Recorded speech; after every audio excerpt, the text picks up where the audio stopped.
Right, guys, I'd just like to talk about frugality,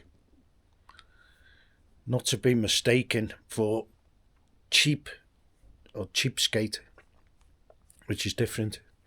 Just buying crap. Frugality is like it's a lifestyle, and there's certain golden rules with frugality, and probably number one is um, don't pay interest on things unless it's absolutely necessary, or you've got a plan, or you it's making you money. If you're investing in something and you've got a loan or something like that to invest in, like, let's say anything, CFC machine, um, some tools that you need for work, uh, anything like that, equipment. But like for like going on holiday and honeymoons and stuff like that, it's just ridiculous.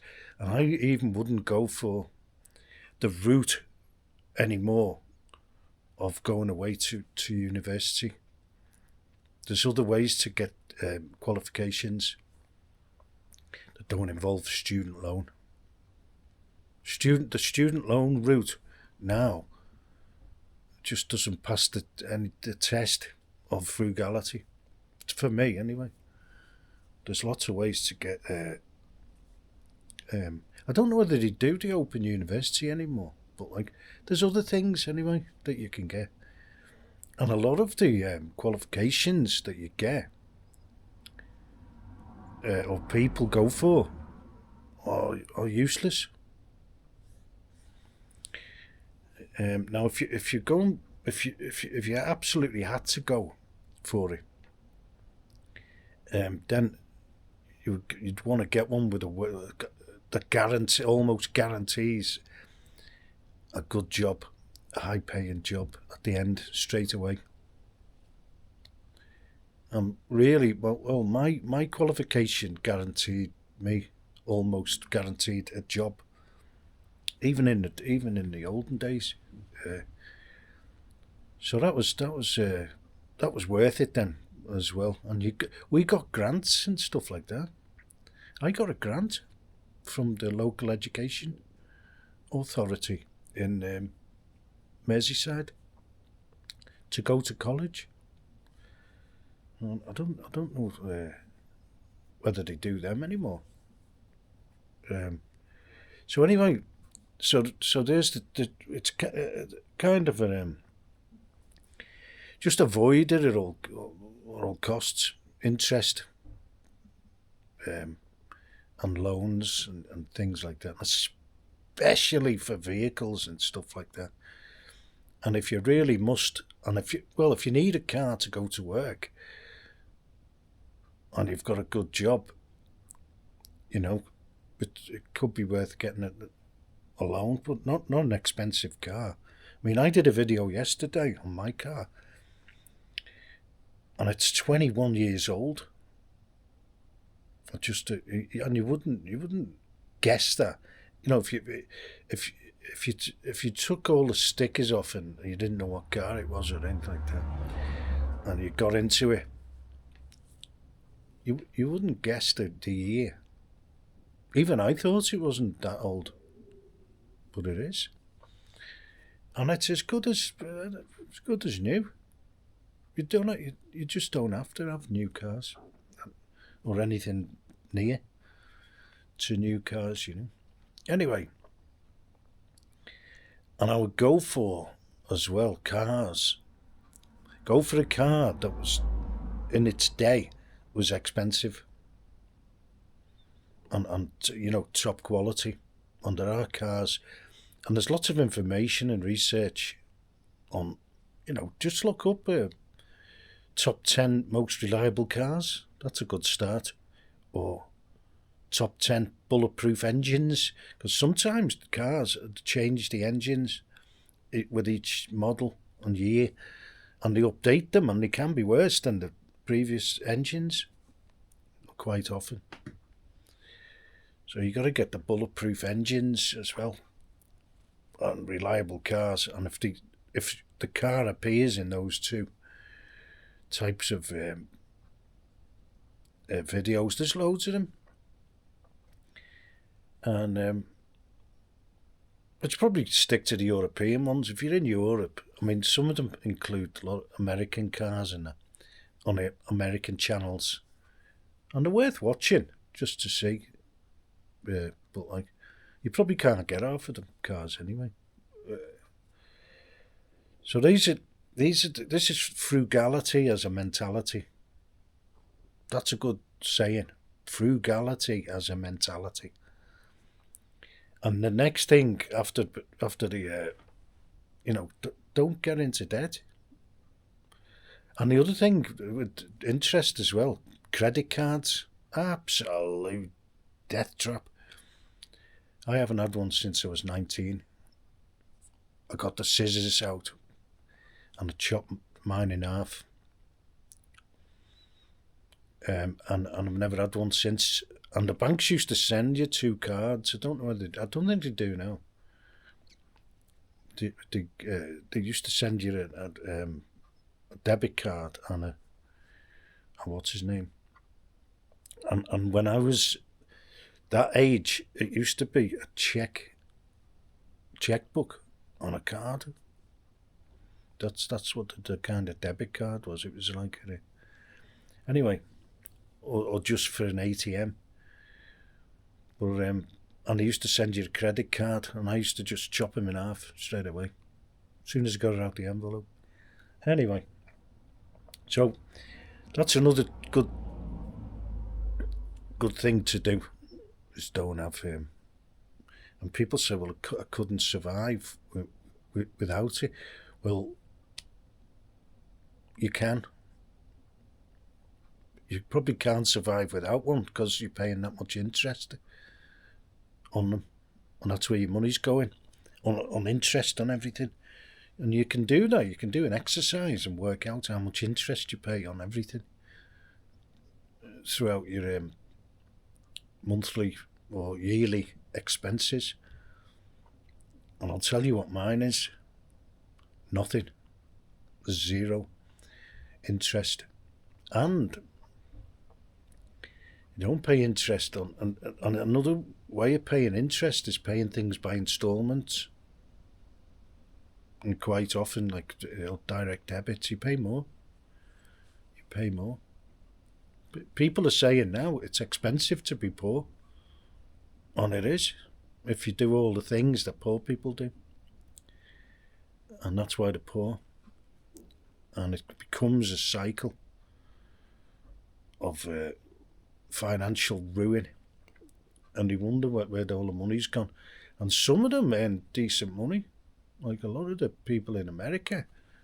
They have this lifestyle, and it doesn't make any sense. It doesn't make any sense. And I've just watched a vid actually. It's called actually Nick Invests, and it's about. I've just watched it on the vids. It's like a cartoon type one, and it's it says all the same things on there. Now another one these days is value for money test, and I have a mental value for money test. If you feel as if, hang on a minute, that's a bit steep, or that's a bit expensive, don't buy it. And they wouldn't be able to sell things. That'd be no good as a a test case for anything like that. Like there'd be no way. Like Twix, it'd be like shrinkflation in the Twix. Someone showed the size of a Twix the other day. It's like a micro chocolate. Now it wouldn't be any good for Twix to do that if I was the only Twix buyer, because I wouldn't buy them. And if everybody doesn't buy them, they won't do it. They won't do it. They'll put them back to full size to try and sell them, or go out of business, which would be the best idea, the best solution. And then the other people would realise that, like, oh, hang on a minute. We thought that was a good idea when they all got round the table. I know what we'll do. We'll make everything smaller, but make the packaging bigger. Do you think they'll fall for that? Yeah, most people will. Some people won't, but most people will. And we do the figures, and like bags of crisps, like the UK ones, you don't get anything in them. There's nothing in the bag. There's a few little crisps at the bottom. The airbags. Anyway, so you do a value for money test, and coupled with a necessity test. Do you need it? Why are you buying this garbage? And the big thing now is meal deals, which kind of, I think Tesco made a little bit of a mistake there, because they kept them at £3 for donkey's years, and then they hiked them right up instead of incrementally. They kept them at £3, which I thought was good if you chose the right stuff. I used to always get the 3 sandwiches. You could get them, and it was the one I liked as well, all day breakfast. And then watch what you get with it, which drinks in there. And sometimes I'd just get water, sparkling water, if they had the sparkling water. And then I wouldn't even drink it. I'd take that to the caravan, or wherever I was living. Mainly I lived in caravans for the last, that's another thing. Value for money, the stress test. Buying property, 30-year mortgages, it doesn't work. The figures don't work anymore. If you work it all out, how much you pay over the 30 years, how much money's devaluing, fiat money, and how much you're going to have to pay for the maintenance of the house in 30 years, etc., etc. It doesn't stack up. It doesn't. And mortgages. I forget what it's called. It's a kind of a funny word, where you don't pay the principal off much. You do pay a little bit, but you don't pay the majority of it off till the last third. So you're talking 20 years plus. And if you get more mortgages in between, which people are encouraged to do, to move up the ladder. The ladder of what? Debt. Because you're starting again with a mortgage. So you're starting all that process again and paying the principal off. Again. And you've got to be careful with 30. You better check how old you are. Have a look in the mirror. Check how old you are when you're taking these 30-year mortgages off. And then add 30 years to your age. Because I know people who've taken them out when they're 50. 50. 45. I mean, the latest should be taking a 30-year mortgages out. It's 30 years old, if you think about it. You don't want to have a mortgage after 60. No way, Jose. Anything can happen anyway in between. And you might end up, over all them years anyway, you'd probably end up with no house anyway. If you fall behind, and that's happening to people now. And you never know what's going to happen to the interest rates these days. So it's just not worth it. It isn't worth it. Value for money test. And add it up. Another one would be, I've just mentioned of cars. Worst prospect ever. New car. unless you can afford one. This is the thing. People are saying, I can't afford this. Well, don't do it. And especially things like consumer goods and television packages and all that. You don't need them. You do not need, in this day and age, as they keep saying, that they should have this, that, the other, this day and age. Well, in this day and age, you don't need a television. And there's a lot better stuff on the internet. And independent people like me, who, if you listen to them, you'll be a lot better off. A lot better.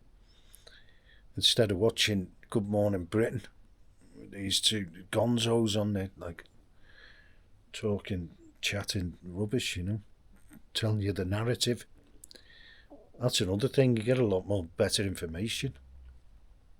If you want to know what's happening in Ukraine, don't watch the television and don't read the papers. They'll tell you Russia's winning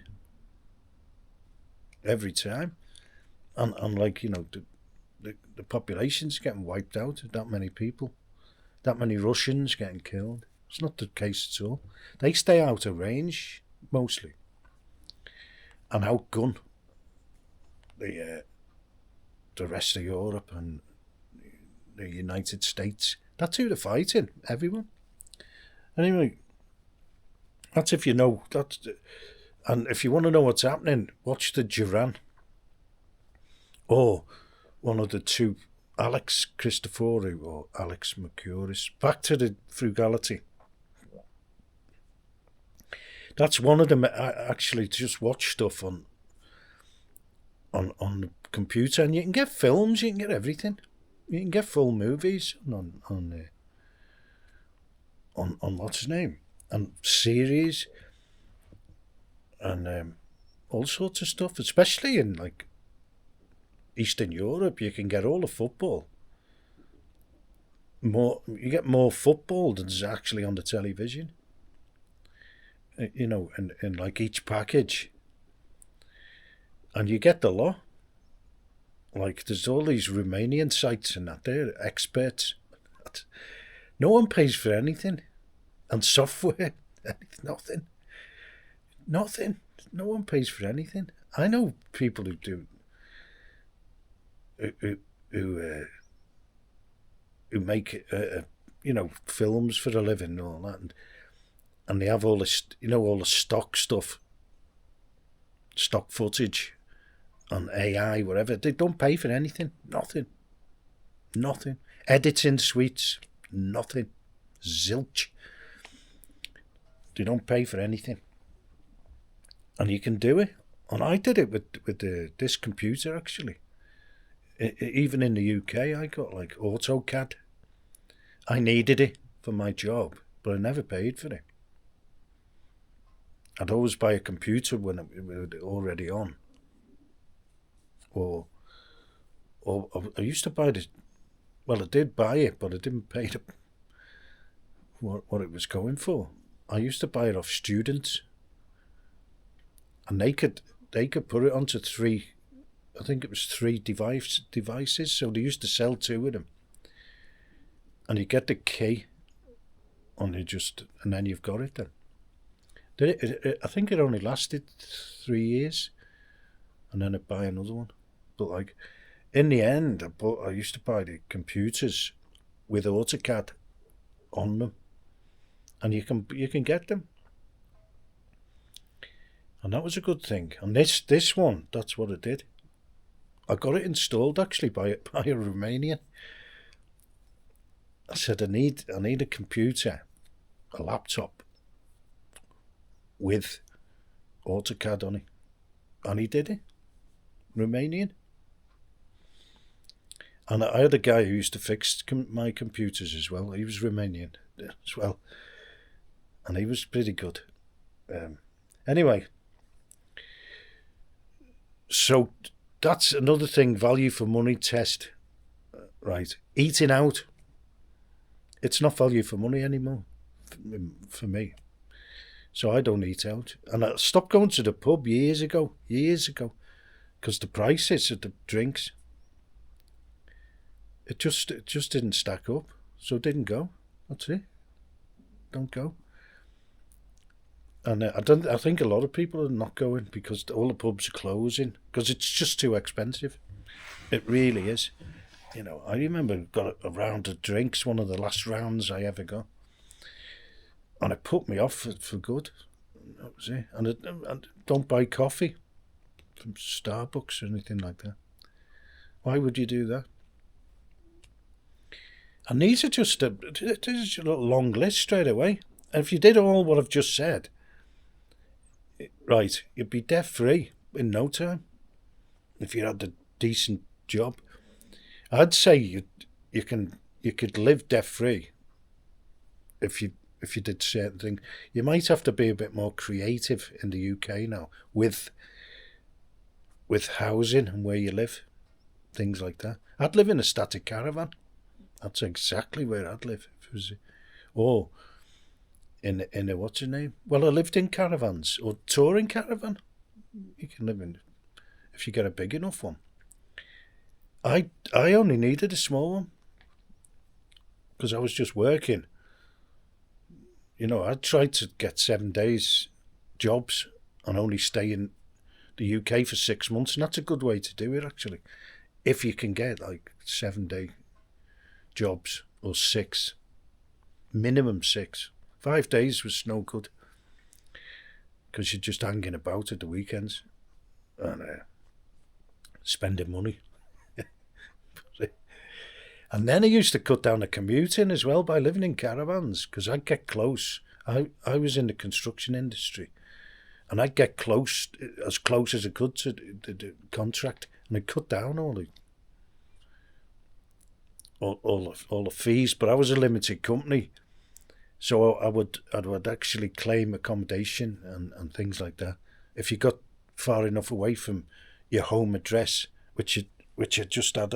That's where the office was, which was actually in my accountant's. So you could everything was claimable from that address, i.e. travelling expenses and lodge allowance and all that. And the further away I could get from there, the better. And that's what I did. And I used to go and work in Scotland and claim for expenses to stay places. There's a standard list. Rather than keep receipts, the standard list of mileage. You can do it by mileage, or you can get there's a figure for lodge allowance per night. So that's how I did it. Anyway, and you can claim also for meals then within the lodge allowance if you're working away. Anyway, that kind of thing, you can do the whole mentality of frugality, and you're living a perfectly good life, and you don't have to skimp on food because you're not paying interest on anything, and you're not paying anything in installments and all that. You pay extra. And if you add all that money up, that's extra money for you. All my money here, it's mine. Every penny. Every statinki in Bulgaria. Soon to be every cent when they join the euro. But everything is mine. And then you can start investing. And you get interest. You don't pay interest. You collect interest or like share. If you're a shareholder or whatever, you'll get dividends and things like that. Instead of you're paying them, you're paying extra for everything. People pay extra for almost everything if they're on credit cards and you work it out, and that's why I only ever worked 6 months a year. And saved, and then the money was worth twice as much But it was actually when I first started coming here, it was 3 times as much, easily, for purchasing power. That's what it was worth here. Anyway, and then when I got rid of the property and everything in the UK, that was even better then. That was even better because I had no expenses there except living in a caravan. And even that, I'd get some money back on that because I used to sell the caravans and have a holiday. That was my holiday. The end of a contract. I'd drive down to Bulgaria with a caravan, towing the caravan, and sell it, and sell the vehicle, and then start again the next year. That's what I did. I did that for about 8 years, the caravans. But I don't think it's viable anymore because of all the Brexit and the insurances and all that. Everything was unified when UK was in the EU, and all the roaming fees and all that. I think they're still quite reasonable. The phone roaming fees and that. You've got to watch certain countries, like Serbia. They eat your data. You've got to turn it all off. Turn your mobile data off and that kind of thing. But you get to know all that as you get wiped out. Each time. And you can get these SIM cards now, eSIM cards. You don't even have to have the card. You just download the app onto your phone and they charge you through that. You don't have to buy a SIM card in each country. That's a good idea. Anyway, so you're turning the whole thing on its head. Being poor is expensive.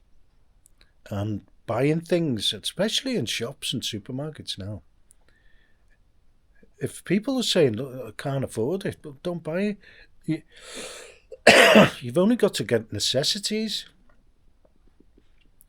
And you don't even have to, I wouldn't have to buy any drinks at all here because I've got spring water. Natural spring water. Free. Coming out of the mountain. And you can't get better than that anyway. Healthy. So I wouldn't have to buy any drinks at all. But I do because I can afford it, and they pass here. It's very cheap to drink here. Well, it could be the downfall of many people, and smoke.